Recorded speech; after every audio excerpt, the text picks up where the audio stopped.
The HC X1E is a professionally orientated 4K camcorder from Panasonic, with a price tag to match.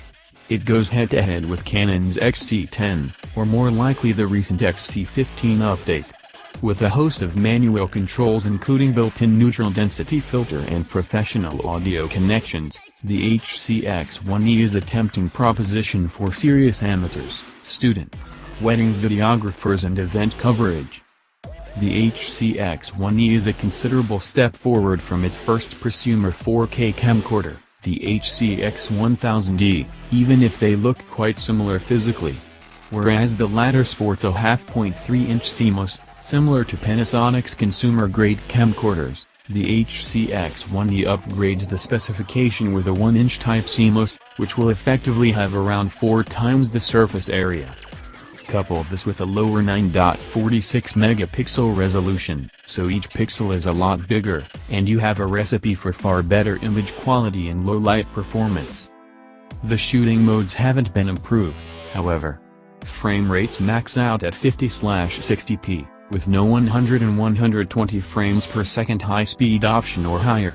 As a result, smooth slow-motion shooting isn't an option, which is disappointing. However, both digital cinema, DCI, 4096 by 2160 and UHD 3840 by 2160 resolutions are available, as well as a host of Full HD, 720p and even SD options.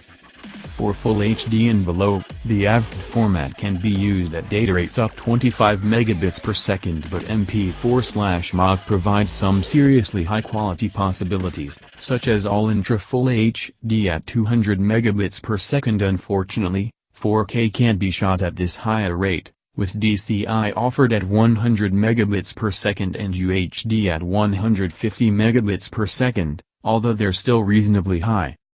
From a practical day-to-day point of view, the HC X1E takes a different approach to Canon.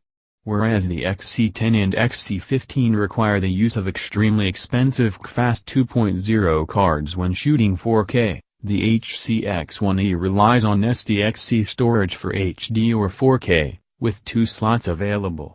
Canon offers a pro-grade 305 megabits per second and 4K, which is beyond what SDXC can deliver reliably. So the HC X1E can use much cheaper media, but at the expense of having more aggressive compression with potentially reduced image quality. The positioning of the EVF and LCD screen provides 2 handheld shooting postures. You can either hold the camera with 2 hands so the EVF is at eye level, or rest it on your shoulder and use the LCD panel instead. The EVF is preferable for crisp focus pulls, since it sports 1,769,000 dots. The 3.5-inch LCD offers only 1,152,000 dots. The HC X1E is therefore a versatile camera with which to shoot, and there's a huge range of manual control available, with lots of discrete buttons and dials for rapid access. The built-in ND filter has 1/4, 1/16 and 1/64 options. There are 3 lens rings, with the front one for focus, the middle for zoom, and the one closest to the body for iris, with a button nearby to enable it.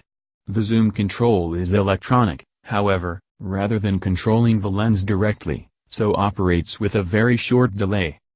If this isn't enough for you, there's a small wheel at the bottom of the body that can be set to different functions via discrete buttons, including gain, white balance and shutter.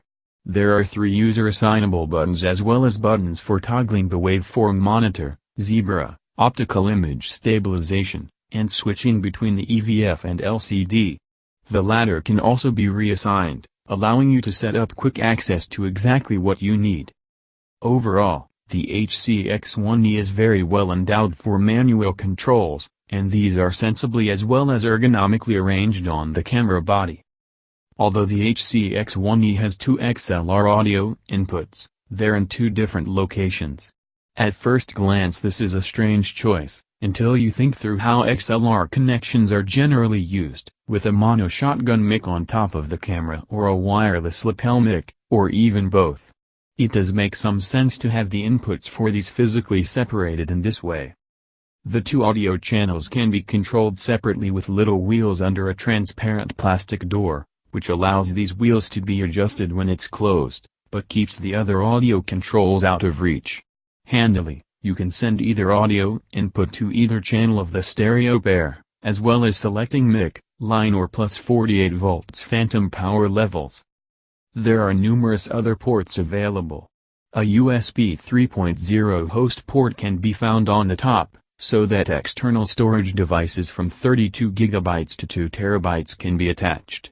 A USB 3.0 micro B connector is available for accessing the camera's storage, as well as full-sized HDMI output and even composite analog video outputs with RCA audio.